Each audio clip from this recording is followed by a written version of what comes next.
The boardroom was silent, the kind of silence that presses against your chest and makes it hard to breathe. I sat at the long, polished table, surrounded by men and women in tailored suits, all eyes fixed on the man at the head, my father-in-law, Richard. He was the kind of CEO who commanded a room with a single glance, and today his gaze was icy, unreadable. I'd spent years trying to earn his respect, to prove I was more than just the woman who married his son. But as he cleared his throat, I felt a chill run down my spine. Effective immediately, "You're no longer with the company," he announced, his voice echoing off the glass walls. My heart stopped. I searched his face for a hint of mercy, but there was none. The board members shifted uncomfortably, some avoiding my eyes, others watching with thinly veiled satisfaction. I felt the heat of humiliation crawl up my neck. This wasn't just a firing, it was a public execution, a message to everyone in the room that I was disposable. I tried to speak, to defend myself, but Richard cut me off with a wave of his hand. "This is business, not personal," he said, but we both knew that was a lie. My husband, Daniel, sat frozen beside me, his jaw clenched, eyes darting between his father and me. I waited for him to say something, anything, but the words never came. In that moment, I realized I was truly alone. As I gathered my things, the weight of betrayal pressed down on me. I could feel the whispers, the judgment, the satisfaction of those who'd always seen me as an outsider. I walked out of that boardroom with my head held high, but inside, I was shattered. What Richard didn't know was that this was just the beginning of my story. I thought my life was over, but I had no idea what was about to awaken inside me. It's strange how hope can blind you to the warning signs. When I first met Daniel, I was swept up in the kind of love that makes you believe anything is possible. He was charming, ambitious, and fiercely loyal, at least that's how he seemed. Our whirlwind romance felt like a fairy tale, and when he proposed, I said yes without hesitation. I remember the first time he brought me home to meet his family. Their estate was sprawling, immaculate, the kind of place that made you feel small just by standing in the foyer. Richard greeted me with a handshake that was just a little too firm, his eyes scanning me as if I were a resume he was about to reject. Still, I was determined to win him over. I threw myself into every family gathering, every charity gala, every opportunity to prove I belonged. Daniel's mother, Evelyn, was polite but distant, always smiling with her lips but never her eyes. His sister, Claire, was openly skeptical, making little jokes about my humble background. I laughed them off, telling myself that time would soften their edges.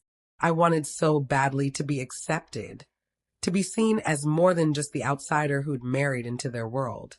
When Daniel suggested I join the family company, I saw it as my chance to finally prove myself. I had a background in tech and a head full of ideas, and I was eager to contribute.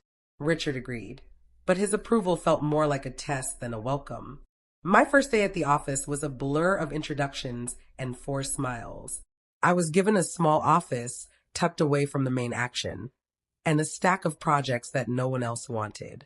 The message was clear: earn your place. I worked harder than I ever had in my life. I stayed late, volunteered for the toughest assignments, and tried to build bridges with my colleagues. Some were kind, but most kept their distance, wary of getting too close to the boss's daughter-in-law. There were whispers in the break room, sideways glances in meetings, and the constant, suffocating pressure to be perfect. Every success was met with lukewarm praise, every mistake magnified. Richard never missed an opportunity to remind me that I was lucky to be there. The rivalry was subtle at first. Claire, who managed a different department, would undermine my ideas in meetings, always with a sweet smile.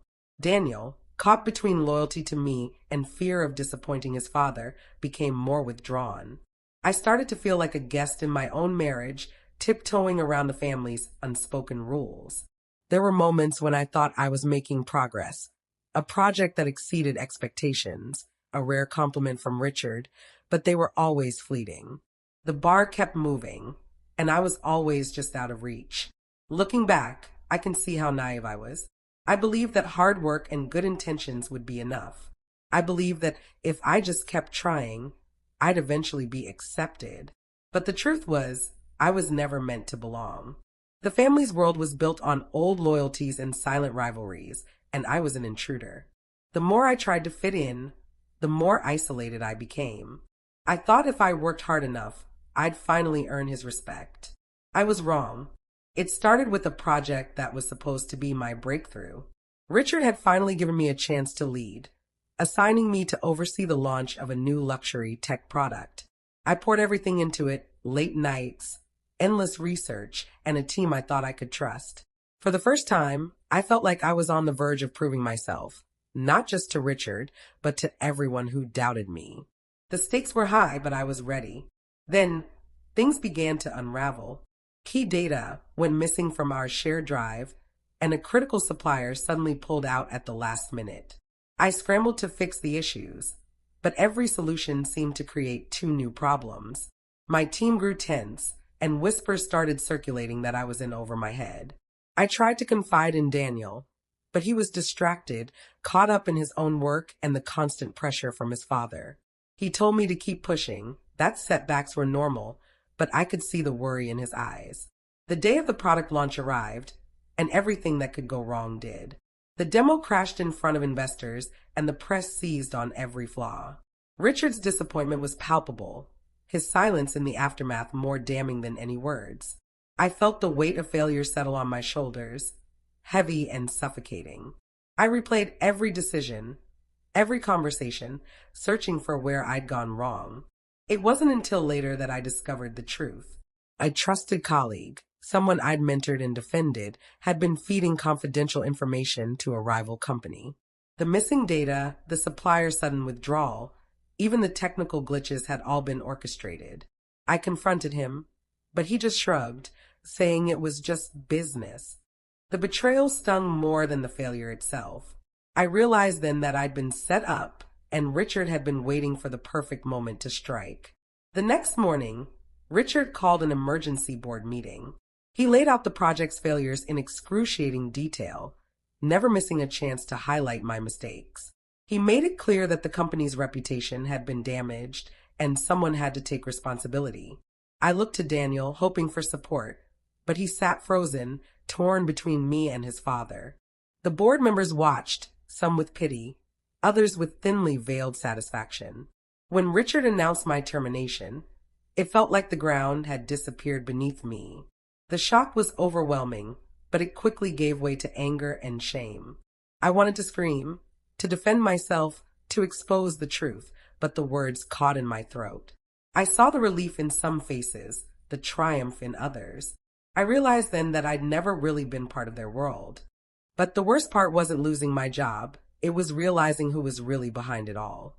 The colleague who betrayed me had been encouraged by Claire, who saw me as a threat to her own ambitions. Richard had orchestrated the entire setup, using my failure as a lesson to anyone who dared challenge his authority.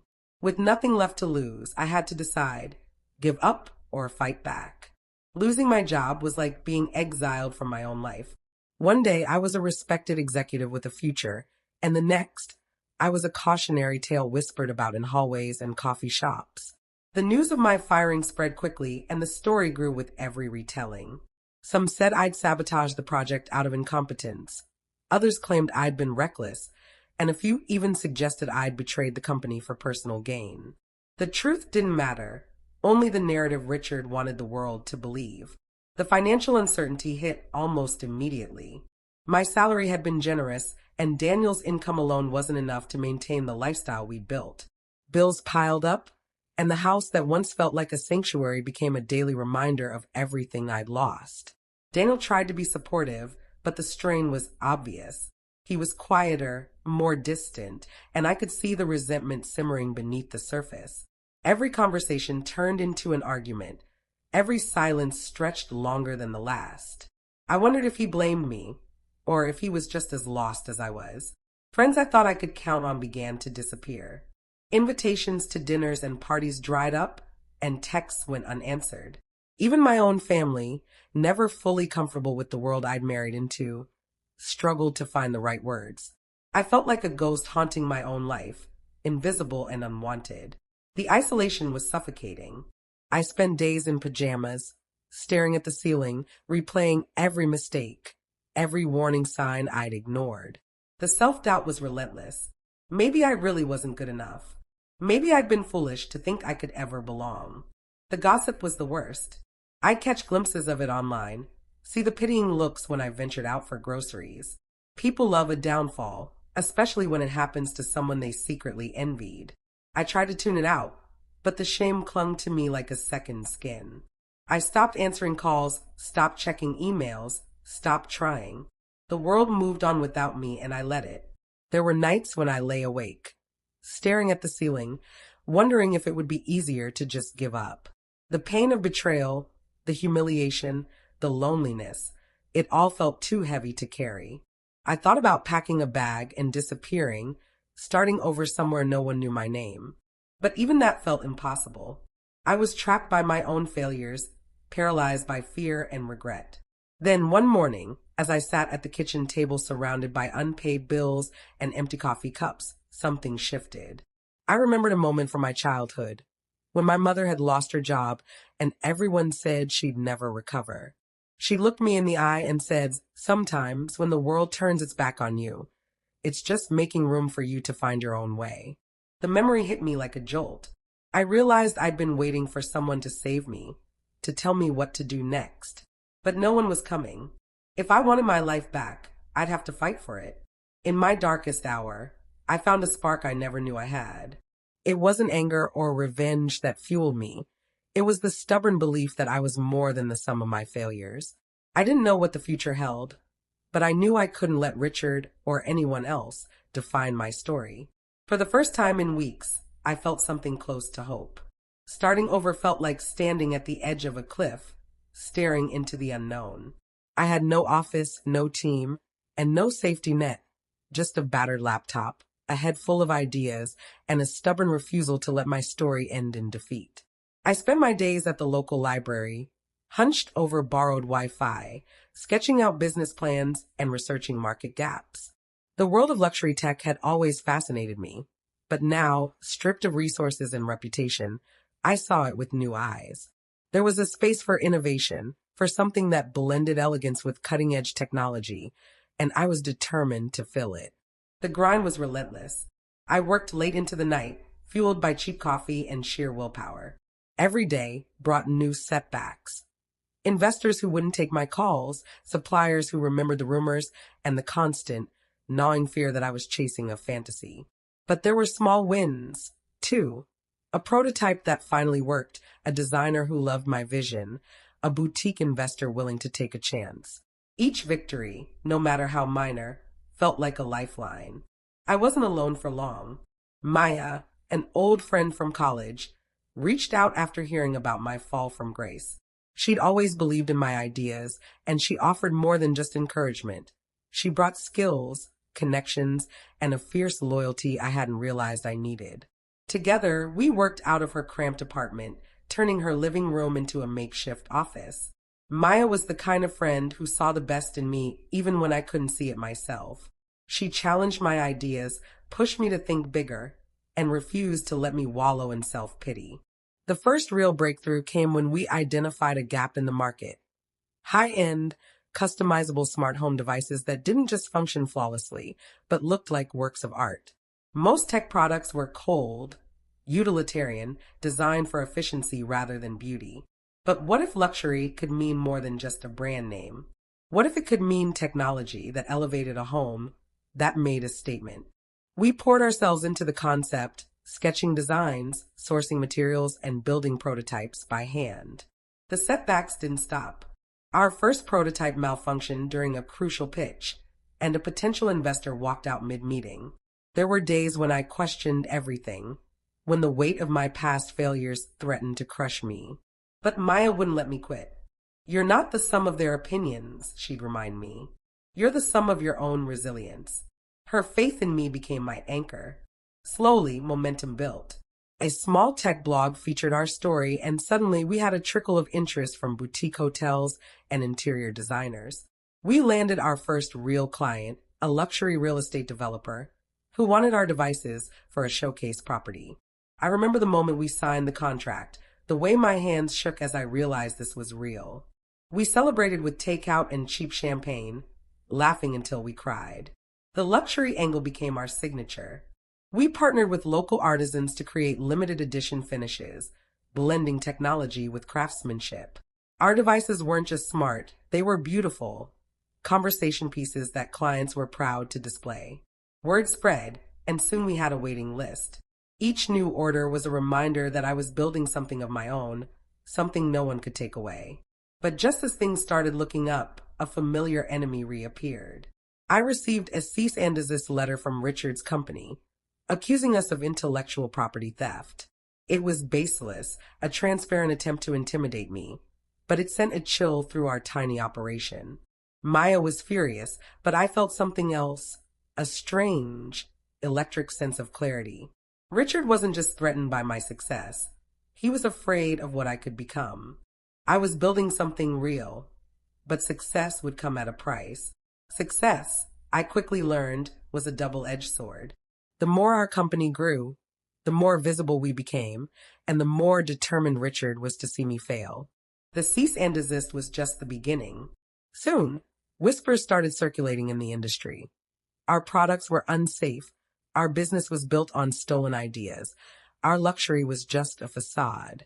Clients who had once been eager to work with us suddenly grew distant, citing concerns they couldn't quite name. I recognized the fingerprints of Richard's influence everywhere. Old colleagues who owed him favors, industry insiders who feared his wrath. The paranoia crept in slowly. Every email from a client, every unexpected delay, every rumor felt like another trap. I started to question everyone's motives, even Maya's, though I hated myself for it. The pressure mounted as we lost a major contract to Richard's company, a deal we'd been certain was ours. I confronted the client, desperate for answers, only to learn that someone from my own team had leaked our proposal. The betrayal cut deep. I trusted this person, shared my vision, believed we were building something together. Now, I saw how easily trust could be weaponized. Maya was my rock through it all, refusing to let me spiral. You can't control what they do, she reminded me, but you can control how you respond. Her words kept me grounded, but the wounds were fresh. I felt exposed, vulnerable, and more alone than ever. The temptation to give up, to walk away before Richard could destroy me again, was strong. But every time I thought about quitting, I remembered the humiliation of that boardroom, the smug satisfaction on Richard's face, and the way Daniel had looked at me, helpless, silent, defeated. Unexpected support came from the most unlikely places. A former client who'd been quietly impressed by our work reached out with a new opportunity. An industry journalist, tired of Richard's bullying, offered to tell our side of the story. Even a few of my old colleagues, emboldened by our resilience, began to distance themselves from Richard's orbit. Their faith in me was a lifeline, a reminder that I wasn't fighting alone. Still, the betrayal stung. I thought I'd lost everything once, but I was about to find out what real betrayal looked like. The sabotage was relentless, the attacks personal. But with every blow, I grew stronger, more determined to protect what I'd built. I realized that resilience wasn't just about surviving. It was about refusing to let anyone else define my worth. Would I let them destroy me again, or fight for everything I'd built? It happened almost overnight, though it was years in the making. We've been working on a new product, a luxury smart mirror that blended art, technology, and intuitive design. Maya and I poured everything into it, obsessing over every detail, determined to create something that would set us apart. When we finally launched, we expected a modest response, maybe a few orders from our loyal clients. Instead, the product went viral. An influential interior designer posted about it on social media. And within hours, our inbox was flooded with inquiries from around the world. Suddenly, we were everywhere. Design magazines featured us on their covers, tech blogs raved about our innovation, and celebrities began requesting custom pieces for their homes. The orders poured in faster than we could fill them. Investors who had once ignored my calls now begged for meetings, eager to be part of our meteoric rise. For the first time, I felt the weight of validation, not just from the industry, but from within myself. I had built something extraordinary, something no one could take away. The media attention was overwhelming. I was invited to speak at conferences, to share my story on podcasts and panels. People wanted to know how I'd done it, how I'd survived the setbacks and betrayals. I spoke honestly about the pain, the isolation, and the relentless grind. But I also spoke about hope, about the power of starting over, about the beauty of building something with your own hands. Each time I told my story, I felt a little lighter, a little more free from the shadows of my past. Richard could no longer ignore me. His company's board began to question his decisions, wondering how he'd let such talent slip through his fingers. I heard through the grapevine that he was furious, that he'd tried to discredit me, but found the tide of public opinion turning against him. The industry that had once shunned me now celebrated my success. I was no longer the outsider, I was a star. The pride I felt was indescribable. Not just for myself, but for Maya, for our tiny team, for everyone who had believed in me when it would have been easier to walk away. We toasted our success with real champagne this time, laughing and crying in equal measure. I looked around at the people who had become my family, and for the first time in a long time, I felt whole. But nothing could prepare me for the confrontation that was coming. The night of the gala shimmered with anticipation. The city's most influential leaders, designers, and investors gathered beneath a canopy of crystal chandeliers, the air thick with ambition and envy. I arrived in a dress I'd borrowed from Maya, nerves buzzing beneath my skin. Our company had been nominated for Innovation of the Year, and though I tried to play it cool, I could feel the weight of every eye in the room. I spotted Richard across the ballroom, surrounded by his usual entourage, his expression unreadable. For a moment, I was transported back to that boardroom, to the humiliation and pain. But tonight, I was not the same woman he'd tried to break. As the evening unfolded, Richard made his move. During a panel discussion, he took the microphone and, with a practiced smile, began to question the integrity of newcomers in the industry. He never said my name, but everyone knew who he meant. He spoke of unproven ideas, questionable ethics, and the dangers of letting emotion cloud business judgment.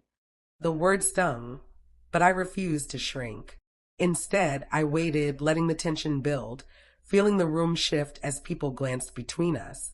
When it was my turn to speak, I stood, heart pounding, and walked to the stage.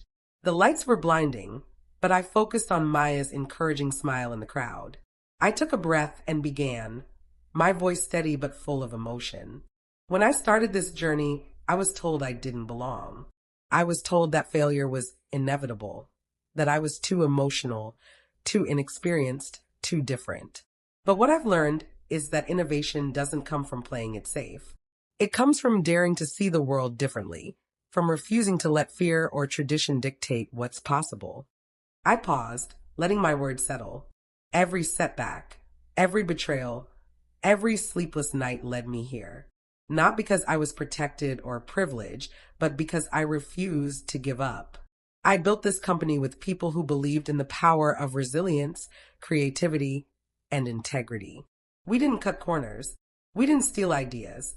We created something new, something beautiful, because we believed that technology could be more than just functional. It could be inspiring. The room was silent, every face turned toward me. I could see Richard's jaw tighten, his confidence faltering. I continued, tonight isn't just about me or my company. It's about everyone who's ever been told they're not enough. It's about proving that you don't need anyone's permission to succeed. You just need the courage to keep going, even when the world tries to stop you. A ripple of applause began, growing louder until it filled the room. I felt tears prick my eyes, but I held my head high. The host announced the winner of Innovation of the Year, and when my name was called, the crowd erupted. I walked to the stage, accepting the award with shaking hands, and looked out at the sea of faces, some beaming with pride, others stunned into silence. Richard approached me afterward, his mask of composure slipping. "You got lucky," he muttered, his voice low enough for only me to hear. I met his gaze, calm and unafraid. "No, Richard. I worked for this. I earned it. And I did it without tearing anyone else down." In that moment, I realized I didn't need his approval. I'd built something greater than he ever imagined. The applause, the respect, the sense of belonging I'd always craved. It was all mine, and it had nothing to do with him. I walked away from Richard, surrounded by my team, my friends, and the knowledge that I had finally claimed my place. But what happened after the spotlight faded surprised even me. In the weeks that followed the gala, everything changed. Our company's phones rang off the hook with new clients and partnership offers. The media couldn't get enough of our story, how we'd risen from scandal and sabotage to become the industry's new gold standard. Investors who once doubted us now scrambled to get a seat at our table. For the first time, I felt the security and pride that comes from building something with your own hands, from the ground up, with no shortcuts and no apologies. Richard, on the other hand, was not so lucky. The board at his company began to question his leadership, especially after the public spectacle at the gala. Stories of his underhanded tactics and bullying surfaced, and the same people who once feared him now whispered about his downfall. He was forced to step back, his influence waning as the company's reputation took a hit. I heard through mutual contacts that he'd lost several key clients, and that the board was considering a change in leadership. The man who once controlled every room he entered now found himself on the outside, looking in. At home, the family dynamic shifted in ways I never expected. Daniel, who had spent so long torn between loyalty to his father and love for me, finally made his choice. He stood by my side, publicly supporting my company and distancing himself from Richard's toxic legacy. It wasn't easy. There were arguments, tears, and moments when I wondered if our marriage would survive. But in the end, we found a new honesty, a partnership built on respect rather than fear. For the first time, I felt seen by him, not as a liability or a pawn, but as an equal. I took time to reflect on everything I'd been through, the betrayals, the loneliness, the nights I thought I'd never recover. I realized that the real victory wasn't in beating Richard or proving the world wrong.